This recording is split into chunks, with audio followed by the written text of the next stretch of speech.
If you look up perfectionist in the dictionary, there's going to be a picture of me, but it's going to have a big X through it because I'm not a perfectionist. It is not perfect, but we've gotten most of it out of here. We've took several shots at cleaning it. The only thing I did not do was take a brush and soap and water to make it happen. And so as a result, this is what it's going to look like. Now, I've watched a lot of guys on YouTube who will take something like a flat disc and clean off to bare metal and then get some black paint in here and spray it down, but we know that at some point it's going to look like this again. So I'm not going to go any further with this. I'm going to instead put my time and effort into the drivetrain. I know I said I'd have this running by the next video, but I've run into unexpected complications, and it's things that I've forgotten because I dealt with this problem on the Falcon. When I'm using a newer motor, they use a reverse rotation pump, and the reason for that is because they use a serpentine belt, and they use the back of the serpentine belt to drive the water pump, which spins it in the opposite direction of the motor, which is clockwise, so it goes counterclockwise. As a result, the impellers are different, the timing covers are different in the way that they direct water, and so I've got examples here. This is a 351 Windsor water pump. This is the water pump that came out of this 351, and the surface is what's pushing the water, and you can see it's on this side, and over here it's on this side. So meant to go one way, meant to go the other way.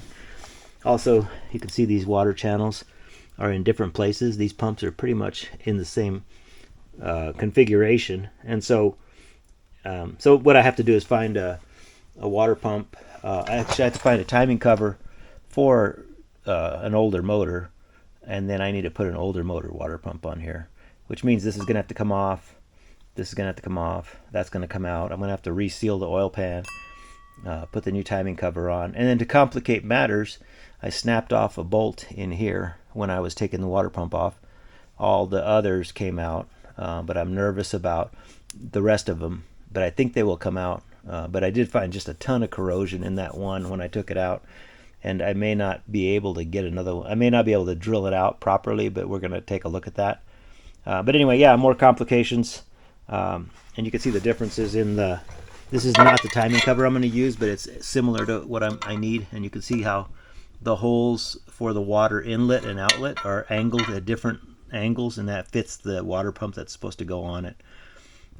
So I'll have to I've got one more timing cover over there that I think I can use, but I've got a lot of work to do just on this alone.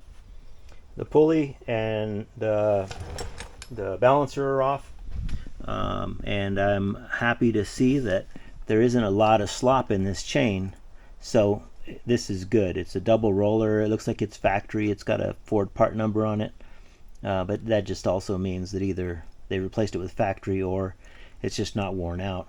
But my plan is just to go ahead, and I did clean up. This is the timing cover that came off, and it came off actually pretty cleanly, and so I'm actually just going to silicone this gasket and then put this cover on it over here. This is off of the 1970 Ford Bronco with a 302. I'm just going to put another seal in it.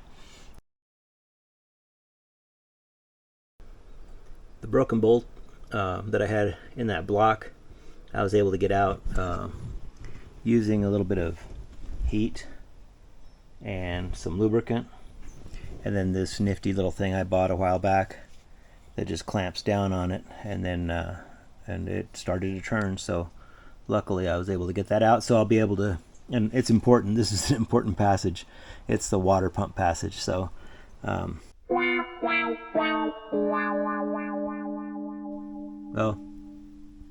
that is development. I was when I took the timing cover off, I only saw one of these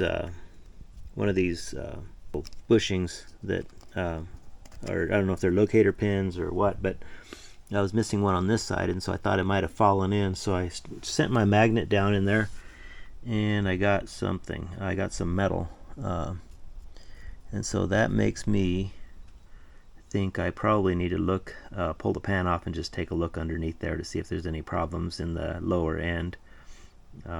So that's not good news at this point. So I guess I need to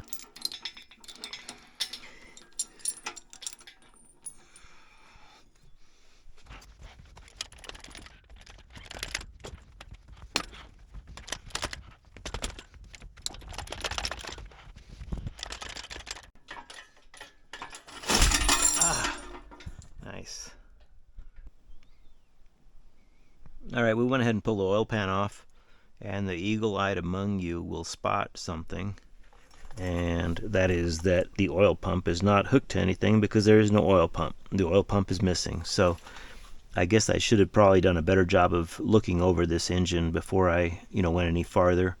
So it needs an oil pump, and I went ahead and pulled out one of the bearings, and I don't know if you can see it or not, but it looks fine, and it appears to be just a standard bearing. Like, just I'm going to look up the part number, but it's a Ford bearing. You can see the Ford logo there, hopefully. And everything looks good. I haven't really checked everything, but I'm going to rotate it and probably pull all these off and look at them and just look for signs of wear here. And if I don't find any signs of wear here, I'll retorque everything and get an oil pump, put it on, and then I will, and I'm going to need a pickup tube, like for the front sump or whatever. And then I'll put it back together, and then I'll pop it over, and I'll look at the valve covers and pull the valve covers off, because I want to know where that metal came from. Now, as far as metal goes, it really, looking in here, I don't know if you can see what I'm looking at here, but you can see there's a little bit of stuff down in here, and I don't know, it seems like it's near the front, so I don't know if it's stuff that, I know I was drilling up above, but I can't imagine that, it was big pieces, just like chunks that were cutting my fingers. I don't see anything back here, but I imagine the oil would have washed it down. So let's look at that. There's nothing in this. Let's look. That's just oil, so there's no metal back here, so it seems to all be around the front, and I don't know if it fell in or what's going on there. So I guess there's hope, but we really needed to look at this thing a little closer before just diving right in. I was planning to install it and try to start it. That would have been a disaster. So I'm glad that I'm at this point. Okay, here's my logic, my wishful thinking logic, is that when I drilled the hole in through the head to attach the manifold, that metal fell on top of the timing cover. And when I was I actually didn't clean it off, and so when I was pulling the timing cover off, I noticed it, I took it off, but at that point, and by that point, I already had the timing cover loose, and I think that what happened was that it fell down inside the oil pan through the front of the motor as I took the timing cover off, and that's why it's all right in the front of the engine instead of all over the engine. When I tilted it back, it looks like it might have run back, but the sludge over here has no metal in it, and I would expect to see a lot more metal in here than even some right there. There's a chunk. So I think that's the source of it at this point. That's what I'm going to continue to hope. Well, after looking at all the bearing shells, at least for the rod bearings, everything looks good down here. I don't see any source of metal, and so I do believe that my metal issue was related to the accumulation. When I drilled this all the way out, that I accumulated metal here, and when I pulled it off, that it fell straight down into the oil pan, and that's why it was in the front of the oil pan. So that's my logic. I went ahead and pulled the valve covers off just to see if I could find a smoking gun up there, but usually, it was almost all steel, everything that was down there, which would indicate metal to metal, not aluminum to metal. And so that's why when I was drilling through this, I was drilling through the head, which is cast iron, so that was why I had shavings, and I bet you I probably still have some accumulation there. You can see there's probably, I haven't cleaned it up as good as I need to, but there's still a little bit in there. You can't really see it, can you? There, okay. And then so I went ahead and pulled the valve covers off. I figured I better look and just make sure there's no issues up here.